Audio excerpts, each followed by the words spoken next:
This is Trend Following Radio, where great thinking comes alive. Nobel Prize winners, legendary traders, best-selling authors, and the pros that know what drive us irrational human beings. I am your host, Michael Covel. Not filtered, raw, honest.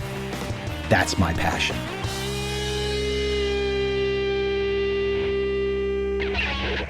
My guest today is Will Cady. He is Reddit's global brand ambassador and has a really strong insight into creative strategy.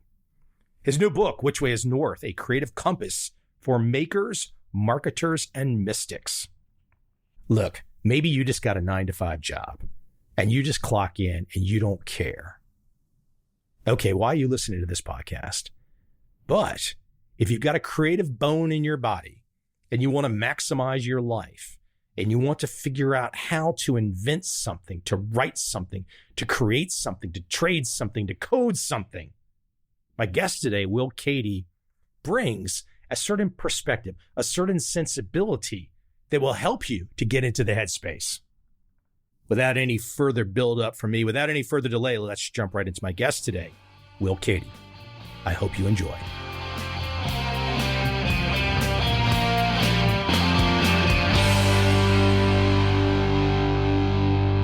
Here's what I'm going to jump in with, just to share a little bit of background on me. When I start to think about creativity, I think where my creativity started. And I want to share this with you, get your comment, and then I'm going to go into you and perhaps your start. For me, I can always think back as a kid. I would tell people, what do you be when you grow up? I'd say an architect.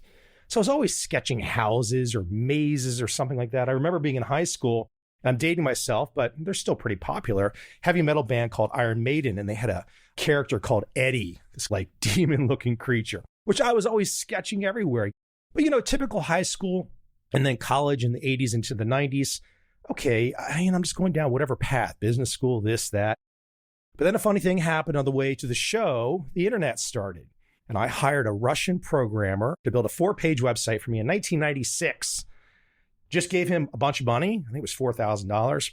And he delivered this 4-page website. At that moment, that was game on for me because I was like, oh my God, I just wasted this money.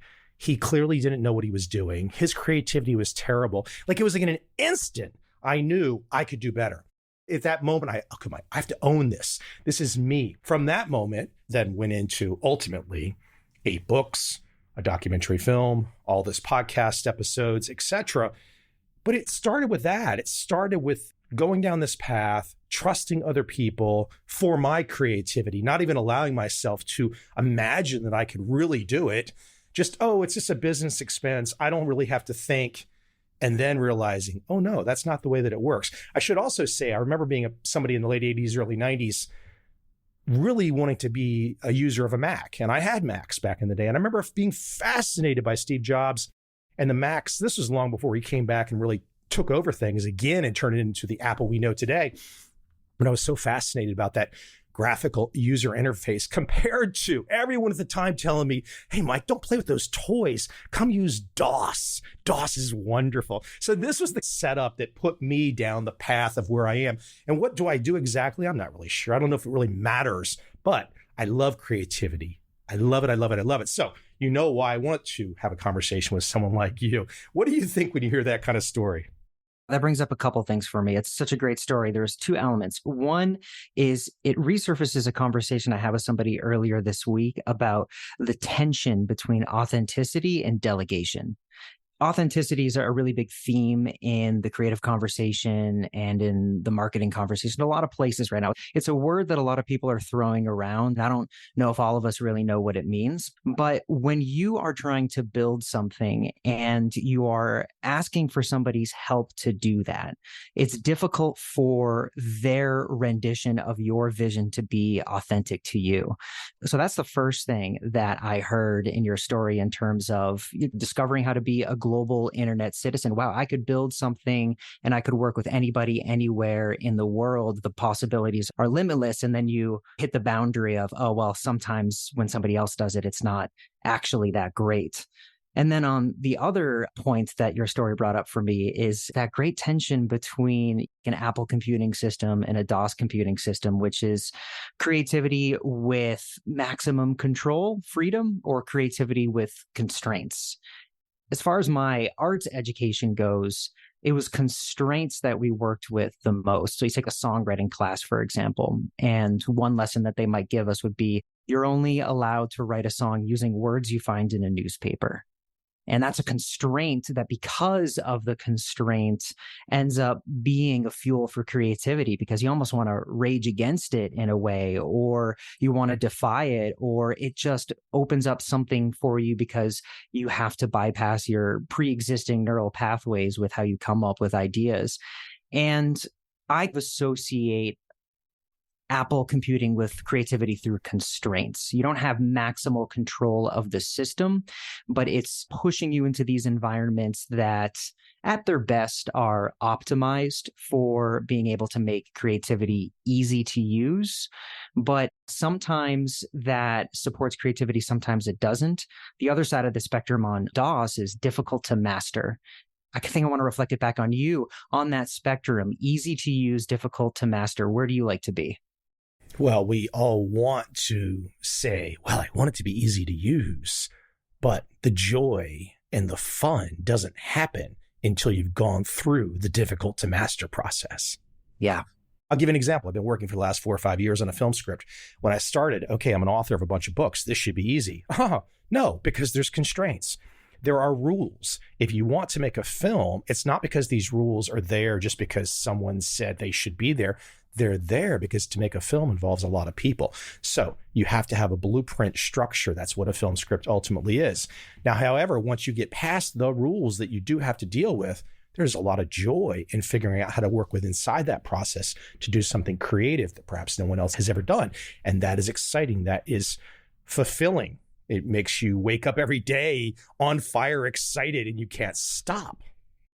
I love that you point towards joy as the goal for the process. It's easy to forget that. It's easy to focus on the ambition part of it. Like, what am I going to get out of this? What is it going to achieve for me? But the simple joy of the creative act is really important. So, thank you for that reminder.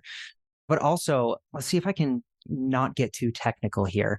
But in this spectrum of easy to use and difficult to master, something that I've learned about leveling up with creativity is, let's use music, for example. First, you start out learning your notes and you make a melody out of notes. Then you get to a place where you learn about genre.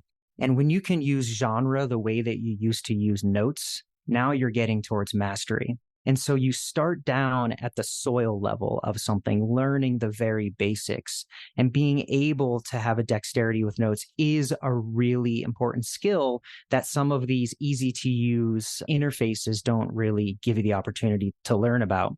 But then when you graduate past that, when you evolve past that, you're able to now make your creativity with the next order of complexity. You're going to, in the confines of one song, oscillate between metal and gypsy jazz.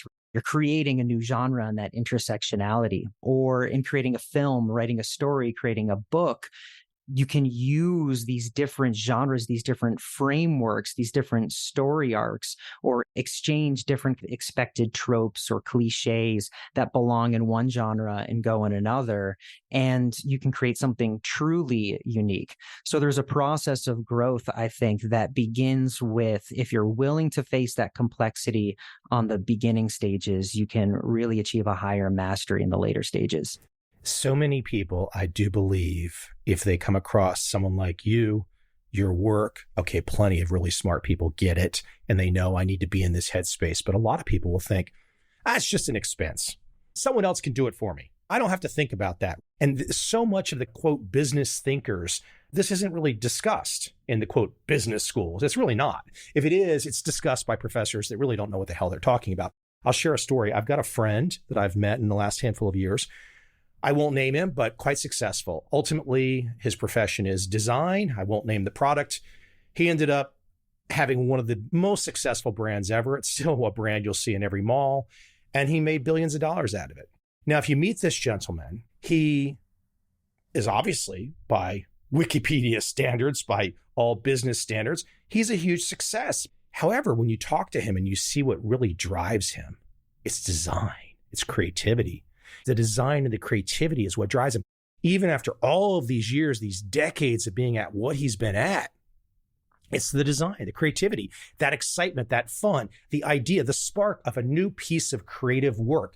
That's what drives him. And it's so interesting. I think so many people maybe starting out in the business world, they might not even imagine that the highest level, it's right back to the conversation where you and I are going to go today, which is essentially the title of your book, Which Way is North? Another theme that I keep hearing from you is this joy theme, because if you want to be successful, make something people love. In order for you to have a compass that points towards that, you got to know what you love. So you've got to have that feeling. You've got to find your passion. And when you're able to build something against that passion that you feel, that creates something infectious. That creates something that really takes and can make an impact in culture. Well, even something like this podcast, I don't necessarily know what my plan is. I've written a bunch of investment books, but this podcast took a turn when I interviewed the Nobel Prize winner, Daniel Kahneman, years ago, because then I was like, well, hold on. These trading people are really interesting, but there's a lot more interesting people out there. And my wants and desires and likes and conversations with people goes far beyond this topic that I've written about in particular books, which ultimately ends to a conversation with you. Let's just be real people. We all have interest in so many different things. And I guess maybe that comes back to maybe why some people even want to listen to me, is because they realize, well, I'm not constrained. I'm going to go where I want to go. If you don't like me talking to Will Cady, I don't care. I want to talk to Will Cady. He's not on my podcast list because I have to do something. I don't have to do anything. I want to talk to him because he looks interesting. That's the way I run my life. Well, thank you. But also, as you're saying that, what I'm realizing is something that anybody that has really committed themselves to the creative process knows very well is that you have to create space and time for it. If it's practicing an instrument, you got to sit in the chair for a few hours a day, or it's just maybe 1 hour a day. Let's say it's 1 hour a day.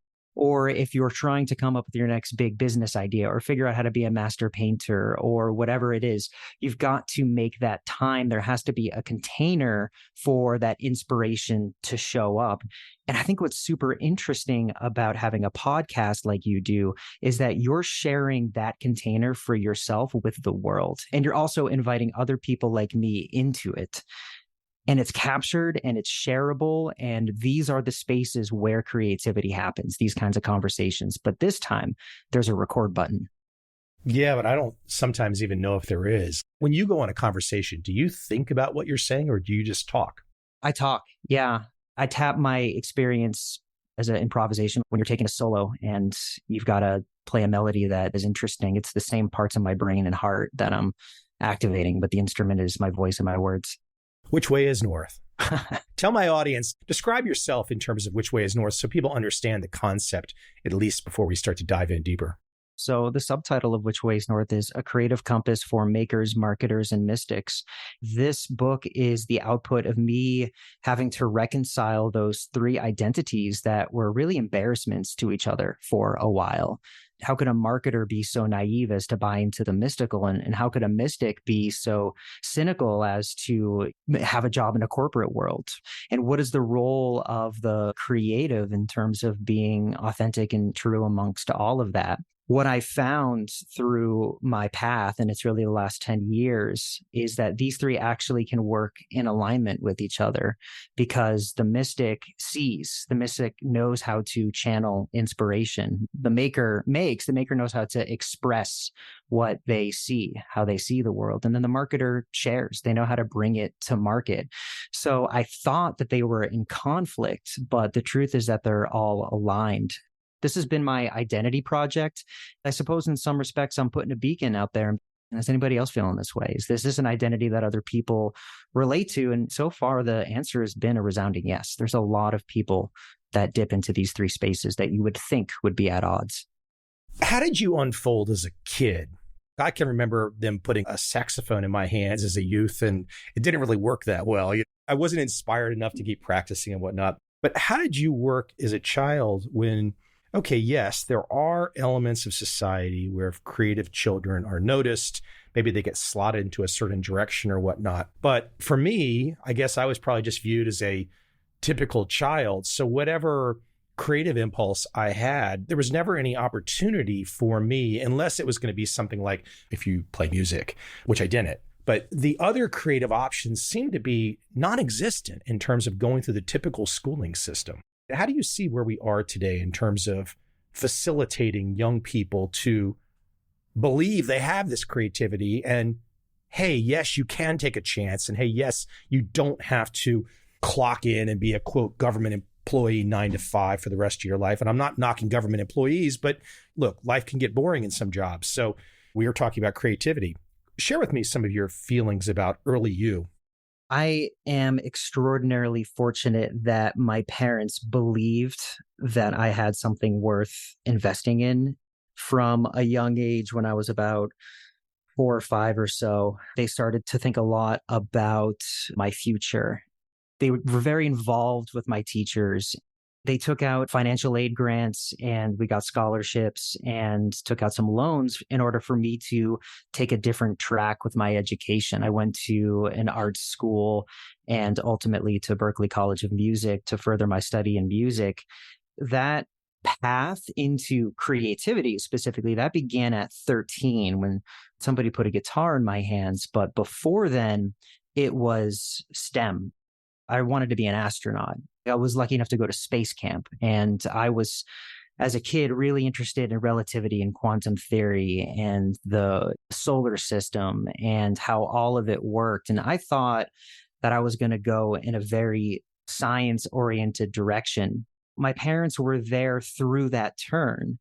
They were there when I was 5 years old being like, okay, if space is the kid's thing, we're going to find a way to get him the experiences that he needs to have the best education possible. And they made a lot of sacrifices to make that possible. Why were your parents different? Oh, I asked the good questions here. yeah.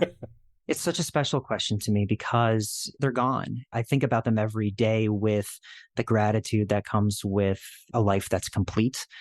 They were so similar and so different at the same time. My dad had an enormously creative heart, and my mother had an extraordinarily sharp mind. So she was the breadwinner of the family, and he was the artist, really. I think the perfect way to describe what my dad had was he had this incredible charisma, but wasn't able to put together the structured knowledge, such as that he would go up to a piano at a bar and he would only play the black keys because that's an E pentatonic scale. You don't have to think about it. You can just play with the notes and you don't have to know the music theory. And he would have so much charisma with it that he would get the whole room dancing. Whereas my mother was literally an auditor. She was the other end of the spectrum, and she was a writer as well. And she managed the household, and she was a beast in a debate. The two of them, I think, came together in this strange brew that made me. I like to think that I have my father's heart and my mother's head. I like the idea, though, that they consciously made these choices, because for someone like me, I don't look back and regret at all in any of my steps. Everyone has to go through whatever process and life direction they have to go through. But as an older person now, I can look back and say, wow, that type of, in your case, being exposed to so many different creative elements early on. This is wonderful because ultimately, especially if we start to look around, I brought up my friend example a moment ago with the designer. Ultimately, when you look at where success in life comes from, it does seem to be a combination of things. You might find that one business person that can stay within the confines of a spreadsheet and they never have to touch creativity. But for example, if we look across Silicon Valley in the last 25 years, it's been the tech plus creativity combined that has gotten all of these names that we know to their success. Now, some of them are such crazy successes, maybe to not be emulated, but still there's a lesson to be learned there. Not just, for example, in Apple. Even if I'm not the biggest fan of Facebook, I have to acknowledge the amazing amount of creativity that has gone into a Facebook. It just didn't happen. It's been constant iterations and constant passion to end up with the product that he has ended up with. It is amazing. it's wise for us to always consider these two elements. Yeah, we got the spreadsheet mentality over here, but you know what? If you can combine the spreadsheet mentality with a little bit of something on the artistic side, the creative side, then you really got something. I'm curious because I know you travel quite a bit, but I have this idea that these places carry these cultures that have an impact in the world just as much as the people, or that the people facilitate it. Clearly, there's something happening in Silicon Valley. I came from Boston. I grew up outside of Boston. That place, as far as education goes, gave me a little bit of a confidence and a spirit that I think is indicative of what's going on there. And we have all of these other great cities in America, like Los Angeles, Chicago, DC, and some of the emerging ones, places like Austin and what have you. What have you found in terms of city level identity and creativity and impact? Well, my last 10 or so years, I've been in Asia. So an American kid, so to speak, in Asia. The first time I was in Asia was 2006, Hong Kong and Tokyo, and then again in 2008. And essentially moving here in 2013. And I've been all across Asia. It's a word that I think is going to be near and dear to you as well. But I find that this Zen osmosis, which washes over you in this corner of the world, does something to me. It makes me a different type of observer. I feel like I see every detail. Then the creativity, if you're a creative person, you see all these details and you're just like, wow, wow, wow. So like you just rattled off a bunch of American cities. And I would say, well, okay, I might rattle off Tokyo and Kuala Lumpur and Singapore and Ho Chi Minh City and Hanoi and Bangkok. There we go. Yeah. Expand it. These places, because America is still a baby in many ways. But when you start to look around at some of the ancestral past coming out of Asia, it's like, oh, well, it goes back a long way. That shapes you too. And then it shapes you as well because I'm coming from America. So I've got that one vision. So I always tell my friends in Asia, I say, one of the advantages that I think Americans have, you guys have some great grades and everyone studies their butt off over here. But sometimes you need to pull a little bit of that American cowboy spirit over, a little bit of that risk taking from America. So that's one of the interesting contrasts that I see too, is that I always love having a little bit of that American juice, so to speak, that little bit like, hey, I'm just going with it. And whereas sometimes my Asian friends will be like, man, that looks a little crazy. What are you doing? You can't just jump there. Yeah, I can jump here. Why not? Each of the places we come from give us different stories to believe in, and there's power in what is easy for you to believe in. So to access that cowboy bravado is easier for an American because it's something that you're raised in. For me, as far as my confidence in my education experience, everybody my age had Good Will Hunting that grew up in Massachusetts. That gave us story to believe in. We wanted to be that guy. What a great story. Yeah, absolutely. One of the best. You don't have to come from inside the system to show your worth. I mean, that's a truly Boston movie. So that's a myth. And there's power in that myth. Just like Steve Jobs is the myth. He's the patron saint of Silicon Valley. And people want to emulate that. They want to draw from the energy of his story to make a change in their own life. I saw a quote with Matt Damon recently, and they asked him, they said, hey, are you going to tell your kids to go become an actor? And he paused and he's like, well, let me tell you how this happened for me. His buddy, Ben Affleck, he's like, look, his parents, my parents, they all told us, don't do this. He goes, I specifically remember Ben's mom saying, Matt, don't do this. None of us listened. So then he looked at the reporter and he's like, and you're asking me what my kids are going to do? He goes, look at my situation. So I think that's a huge part of it. Yeah. You can't control what somebody coming up in the world wants to make their story. And there's chaos and order in that. I tell you what, the Good Will Hunting, and I've actually done some, I'm not going to say it exists in a memorization level, but I've done some homework on their process in doing that. And it was just amazing belief that those two guys had to sit down and pen that script. And there was rejection and all this other stuff. And I'm not going to say it doesn't necessarily happen the same way for everyone, of course, but the belief they had is worth studying for all of us. What was the belief that Matt Damon and Ben Affleck had at that moment? I'm assuming, I think early 20s, that they were going to pen this and they were going to do this and they were going to find a way. It doesn't make a difference what age you are. That's inspiring.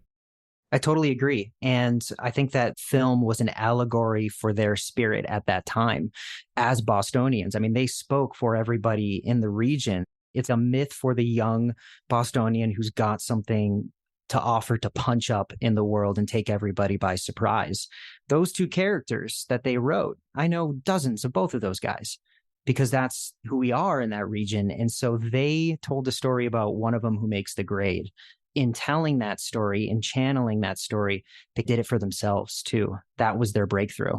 What's also great about it too is that the belief that even if you're outside the system, somehow or another, they knew at a young age, if we can get this story, and they knew that story did not exist in the current Hollywood system. If we can get this system to break through, they properly understood that there was an army of American film goers that would like that story. And they must have understood that so deep in their bones.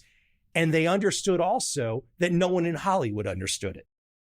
Yeah, there had to be some savviness on the back end too, in terms of it was like a business plan. It's not just a good story for the sake of itself, but they probably knew that there was some ways that they could de-risk this bet, make that case for some of the financiers to set that movie live. And overall, I'm to point to it being an allegory for itself. This is a version of creativity that is so important, which is insight coming from outside the system that's changing it, something coming from an unexpected angle. And in this case, this is Will Hunting, the janitor at MIT, but it was also Matt Damon and Ben Affleck, the crazy kids that think they can be actors coming from Massachusetts, carrying a totally different story than the ones that are typically being told and sold in Hollywood. It's awesome. And you talk about the big picture issue, but you say the idea of calming one's nerves to come up with those new ideas, whatever those new ideas might be. However, and I'm also taking from you here, you have this wonderful statement that I want you to unpack. Anxiety is creativity ready to be transmuted. We need to calm ourselves, but the anxiety is needed because if you're too calm, if there's not something there that's causing you to feel a little uncomfortable, then you need that. There's a push and a pull thing there. Speak to that. The anxiety is creativity ready to be transmuted. I really love that. Yeah, thank you. That's the opening statement of the book, really. The first point that the book makes is exactly that. That is an example of some of that mystical background being brought to bear for creative purposes for the maker. The book itself is based on the 7 directions system, which is effectively unpacking my creative process, how I contemplate, how I come up with ideas, but it's also a meditation system, a way of dropping in and exploring your inner space by breaking it down into these different directions that have questions. What is in front of you or what is behind you, for example?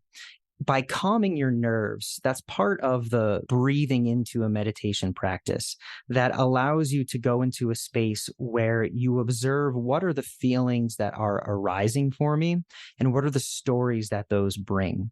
Because an anxiety, it's an excitement. It is an energy in your system, in your emotional body that actually wants to move. It wants to be released. And that energy put into motion, it's emotion. It's this release. There's a catharsis. You laugh, you cry. It creates something that maybe it's joy, like you were talking about earlier. What is troubling about these times is that we are all so full of anxiety. This is an effort to reframe our relationship with that anxiety, to say having anxiety doesn't mean that there's something wrong. It means that there's something to do. And dropping into a state where you have a practice to know how to calm your nerves and just be like, okay, all right, what is that emotion that's coming up? And that draws from the experiences that I had with some Zen masters who taught me, don't say I'm afraid, say there is fear. Remove the I from it, remove the attachment from it, and then notice it. Look at the texture of the emotion, look at it as information, something that is being brought to you, and then see what's behind it. It's excitement, it's awareness, it's information. So in this meditation practice, you are able to basically drop in and say, I'm overwhelmed with anxiety. I just have this worry and I don't know why. I do this all the time. I feel like that all the time. Then taking 3 calming breaths, I calm my nerves and then I ask myself, okay, where is it? and I check in with all those directions. And then I might be like, oh, there's a little blip in what's in front of me. Now, what's in front of you could mean a lot of different things. It could mean what's in your future. So it might be, oh, I'm actually anxious about that dinner that I scheduled tomorrow night. Maybe that's a business dinner. Maybe that's a date. And then you go into it with the state of non-attachment and you start to let it tell its story. And you literally see this story with their eyes closed. You might hear it. You might smell it. Everybody has a different inner language. In that story is incredible original thinking. The things that our anxiety comes up with are incredible. Just the connections that we make about what could possibly happen. Inside of that is the opportunity to really unpack it and say, like, okay, I understand why I feel the way that I feel. It's not bigger than me. I'm bigger than it because I see that it's about this one thing in front of me. And I can decide, all right, thank you for the message. I release you. I let you go. Or you might say, that thing that I'm afraid of, that's actually a really good idea for a painting or a song or a product or a blog post. And I do that all the time. The book itself, every chapter is an exploration of each of these different directions. And what the reader is effectively getting is the output of my alchemic process, transmuting my anxieties into creative stories that carry important lessons, important messages with them. As I listen to you talk about putting the attachment to the side, letting it go, so much of modern Western culture, let's speak to America, is not really about that. It's more about, hear me roar. Here are my feelings. Here are my emotions. It's a lot of me, me, me, me. It's a lot of hear my pain, hear my pain. And I don't see the productivity in that because ultimately everyone is dealing with something. So if we spend our lives, because the last I checked, we don't have life extension. We have limited time. So with limited time, what becomes the best pathway to proceed with limited time? And to me, it makes a lot more sense to go down the direction that you're going down, which is not being attached to everything, isolating fear and looking at it for what it might be, maybe an inspiration, versus going through life celebrating frankly, in many cases, negative emotions that don't necessarily propel oneself forward. I hear you on that. And I think maybe this is one of the reasons I love being in this part of the world is that even though I'm not any kind of Zen master by any stretch of the imagination, by osmosis, it gets me. The Zen osmosis, as you said. Yeah. It's in the water. Yeah, for sure. 100%. I think you're so spot on with this. If you can just take whatever one's attached to and imagine yourself outside of it all and looking at it that way, because that's essentially what you were just saying. Yeah. And I love that it stuck out for you, that statement really popped out because in this dynamic that you're describing, there's a lot of attention scarcity out there. And so the reason that is the first bold statement that I make in this book is because if I can get people to reflect on the idea that anxiety might be creativity, and that's the only thing that they take away, that is a very positive seed, I think, to plant out there. It's a great affirmation for me that stuck out for you. Thank you. I'll take another personal example. Having been in a place like Vietnam for a very long time and been a creative person, but in different ways, investment books and doc films and stuff like that, I started thinking outside the box. Well, what has this place done to me? What have I experienced? I look to my friends in America. I'm like, they can't understand it. They've never been here. It's too far away. And then I say, well, what is their view of a place like this? Well, all you have to do is go to Hollywood. And this is an exact number. Maybe it's plus or minus these days. Hollywood has made 186 war films about Vietnam. So if you say the word Vietnam in America, what's the next word everyone says with a very high degree of probability that they're going to say? They're going to say war. When I'm here, guess what? That's not what anyone's talking about. It doesn't exist. Most of the people that live in this country weren't here during that time. They're young.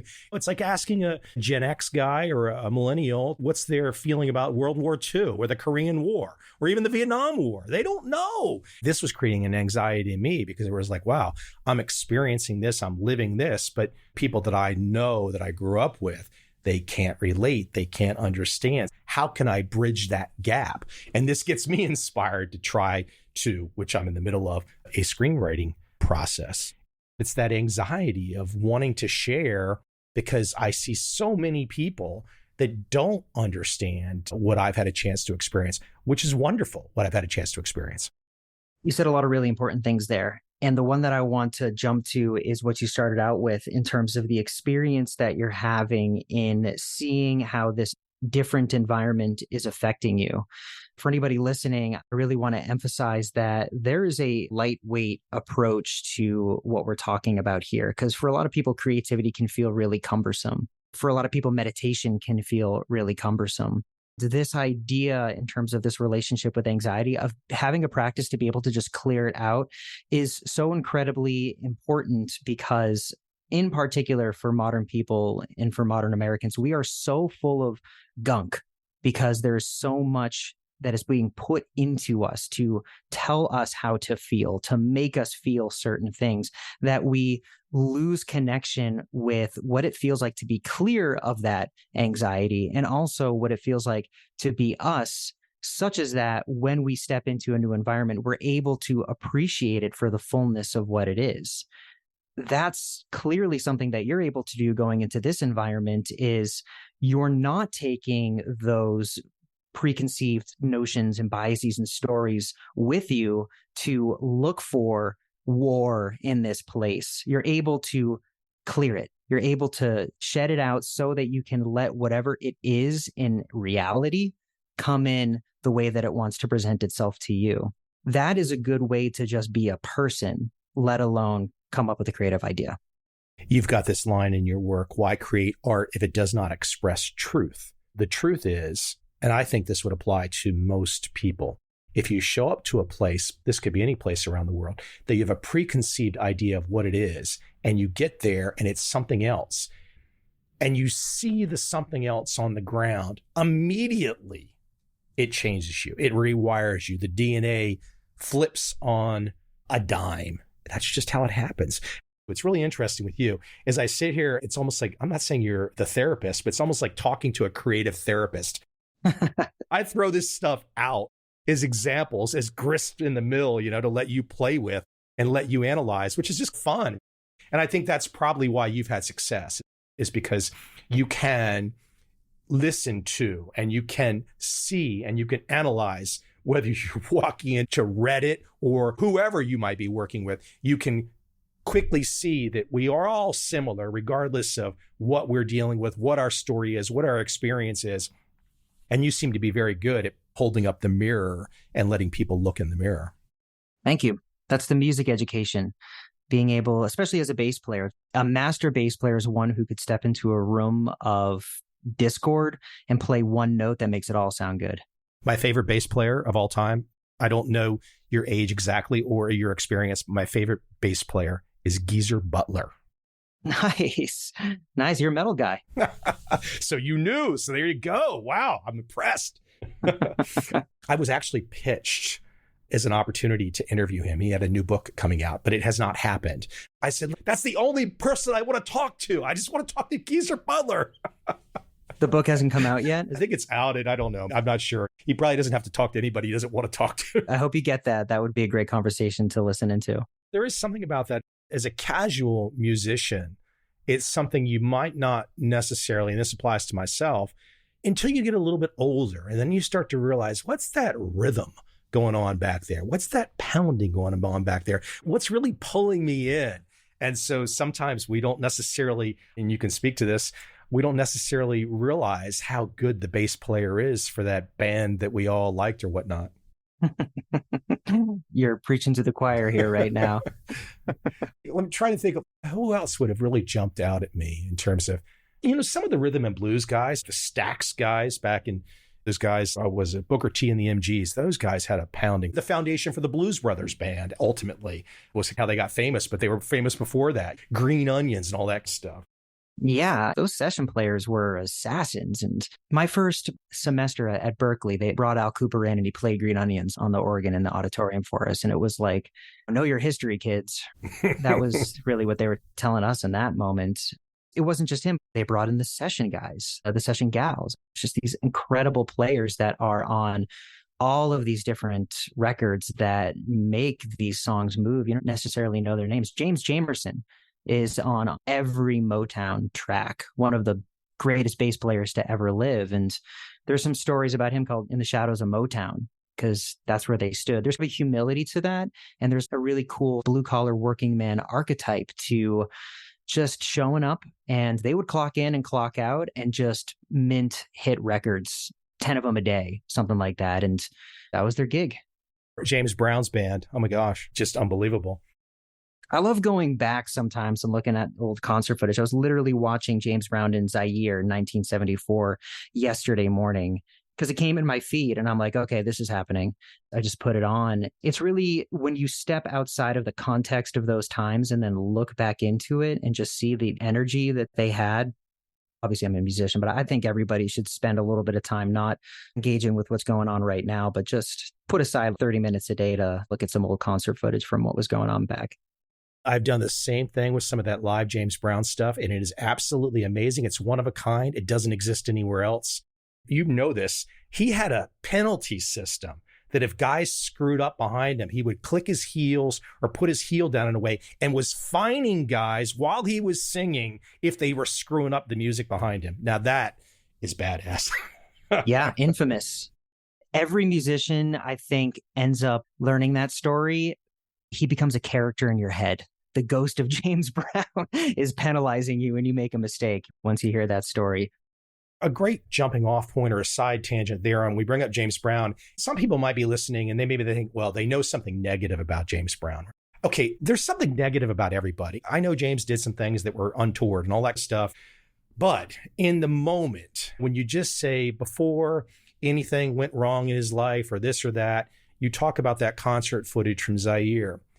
If one can't turn that on and feel something, maybe it's not your style of music, maybe it's not this, maybe it's not that, but just to appreciate that guy in the moment, authentic, really, really good, that's inspiring. If that doesn't inspire you, maybe, okay, you should not be listening to Mike and Will because we're not doing anything for you. If ultimately the example of turning on James Brown and Zaire doesn't make somebody go, oh, okay, you know what? Maybe I'm living a little bit of a boring life. He was taking more chances than me. He was following his north, so to speak. Well, that's it. I love my heroes, not in spite of their imperfections, but because of them, because they had to navigate them. They had to wake up every day and be themselves, even with all the mistakes that they made. And that's a part of the art. That's a part of the story. And that's everybody's story. I see that when I see the Zaire footage. I don't see like perfect performance. Mike's hitting him in the head every now and then, but he's a human being that knows how to ride this incredible current of live improvised music. His charisma is so profound that the entire room is orbiting around his every move, even when they're mistakes. And I'll give you a bookend to James Brown, which is an entirely different type of music. I can think to some of the early black and white videos of the Beach Boys. Most people know, well, maybe actually people don't know about Brian Wilson behind the scenes and whatnot. But here's this guy behind the scenes that's essentially writing the music and singing the music. I watched some of these old black and white Beach Boys videos. Brian Wilson is clearly not all there, but he's authentic and he loves what he's doing. Just so amazing to watch that guy. And you're like, how did all of that come out of that guy who's not all there, but he found a way to get it out, take a risk, take a chance. To some people, it might just look like a bunch of nerdy guys wearing the same clothes. But when you listen, you're like, wow, how did he do all that? Yeah, Pet Sounds changed music. Notorious manic individual in the studio, perfectionist and whatnot. I know I'm taking you around the block on tangents, but you can roll with it. Oh, for sure. What I want to do with this book and with the messages that I'm conveying is lower the barrier and raise the bar on creativity and change the story that somebody has to be different or broken or imperfect or have some kind of crazy in order to have a creative vision. I want for creative vision to be table stakes for just being a human, full stop. We talked about the James Brown story. We talked a little bit about Brian Wilson. I was just in Amsterdam. I went to the Van Gogh Museum. This guy's story is a symbol for the artist whose genius maybe burnt him out. I don't subscribe to that story. I don't think that you've got to be crazy in order to be creative. Do you agree or disagree with that idea? Well, you're basically asking me if I'm crazy. What does crazy mean? I think in a way, crazy could just mean somebody who does not want to follow the rules. Look, I'm a skeptic. So if you're a kid and you tell a skeptic, and I don't know where the skepticism came from, maybe some experience, probably as a youth, I probably saw some adult forcefully tell me some untruth that I then realized was not true. And then at that moment in time, you're like, okay, I better be a skeptic here because all these adults are not necessarily telling the truth. You go through life with a skeptical lens, but then you get older and you're like, oh, maybe not every kid became a skeptic. A lot of kids just drank the Kool-Aid, so to speak. Then you realize, well, I'm a little bit outside the box. I don't have the same fears that they have because I got outside of the box earlier. Maybe that sums up my vision of crazy. It's not crazy to me. Maybe it's crazy to them. I like that tempering of the word crazy because it is really about different, having a unique perspective. The way that you described it, it's like something happened that gave you an inquiry. Some experience was like a crack in the story, the crack where the light comes in. You're like, okay, I know that I can't always trust what people say at face value. I'm going to keep gathering evidence and keep exploring that. I think that that is the same thing that an artist does. Is they have an experience or experiences that becomes this query, this inquiry, this itch that they have to keep scratching. There's something that they've got to explore. For me, it's the anxiety thing because I've had a lot of anxieties. Trying to transmute that and finding the truth in that process has become, at least for the time being, a bit of my ultimate statement. And it's a weird thing to say. At first, it's a crazy thing to say, not because it's incorrect, but because it's different. I think sometimes too, in the modern world, maybe this is probably to the dawn of time, the masses will move in one direction and the masses can be told, here's what you should watch or view or listen to. And then it becomes all of the same thing. So I can think back to the late 80s. It went from maybe the 70s metal, and by the late 80s, it was hair metal. There was this guy sitting in Seattle who clearly was dealing with depression and whatnot, but he obviously was pretty good with music. And so this guy, Kurt Cobain, looks around and says, God, this doesn't do anything for me, all this other stuff. I still remember Smells Like Teen Spirit, the way that inserted itself into the music world. It was like the music world's going, la da da da da, whatever, pop music world, so to speak. And then all of a sudden, that guy had a riff, he had a bite, he had an edge that literally woke something up that must have been inside the masses, but was untapped. And he somehow or another knew it and did it. Depending on what generation one's from, they're not going to have that experience. But that was an amazing moment in terms of music and also creativity. It was anthemic. It's a bigger version of what we were talking about with Good Will Hunting. That told the story for a region, but Cobain channeled the emotions of an entire generation and continues to be an anthem today. And it's not a complicated song. It's 4 notes. It's all straight eights. As a bass player, extremely boring to play because most of the time that we're playing it, we're ourselves part of a group that isn't able to channel the ferocity and the emotion that Nirvana was able to put in that tune. And that was the music. It was the emotion more than the notes. It was authentic. I think what's also so interesting too is, gosh, why the heck is his name escaping me? But the guy that went on to do Foo Fighters, Dave Grohl. Dave Grohl's had an amazing career, but I don't think anybody would ever say, as good as Grohl has been, as much music as he's made, he's never done anything with the level of authenticity that Cobain did. Maybe somebody's to say, Mike, that's just your opinion. I think we could get empirical on that if we really went down the rabbit hole. There was something about Cobain on the authenticity level that just was amazing. Yeah, I think not to say that one is more head and the other is more heart, but I think that what Cobain was doing is closer to what my dad was doing with the Black Keys, where it was just, enough to get it out. And there's so much that wants to come out that other people can't help but changing their groove to match with his. I could keep taking you down these paths. I think the object of this conversation is to bring people into your perspective. Your book does this a lot more, Which Way is North, which is to bring people in. It's okay to think like this. It's okay to bounce ideas off. It's okay to share with people, because that's where you're going to find something. The opportunity is going to come if you're willing to engage, if you're willing to get into the middle of all this stuff, all this messy stuff that might not make any sense. But if you don't get into the messy stuff, you might not end up with the wonderful creation on the other side. You got to get into the messy and get a little dirty. And I think you do a great job of bringing people in. Again, the book, Which Way is North, a creative compass for makers, marketers, and mystics. Will, great stuff. You can see I could probably pick your mind for hours and just bounce you around, but fun stuff. Happy to be here. This is a great conversation. Glad we got to talk some music. Where's the best place that people can go to find you if they want to check you out? The book available, all that fun stuff, but where can they go check you out? Book is everywhere books are sold. It's distributed via Penguin on Matt Hold Books. So Amazon, Barnes & Noble, indie bookstores, ask them to order it, support your local bookstore. And for me, I'm on all the social platforms, but I focus on LinkedIn and Instagram most of all. And you can find me at Will Cady, Cady is how you spell my last name. And my website is will-cady.com. And there's a form there where you can send me an email if you would like to, but send me a DM anywhere. I love talking with people. Please keep me posted on future books. I would always enjoy a future conversation.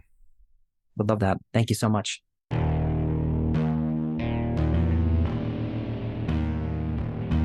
I see a time when those awake will understand how to make money in up, down, and surprise markets. Whether new trader or experienced, college student or financial advisor, protecting against a crash or just trying to make a lot of money, trend following offers everyone an answer in uncertain times. To get started immediately, send me an email, michael@covel.com. I will send you the right trend following steps to take along with my free video. But if you want to buy and hold, trust the government and trust Wall Street, this is absolutely not for you.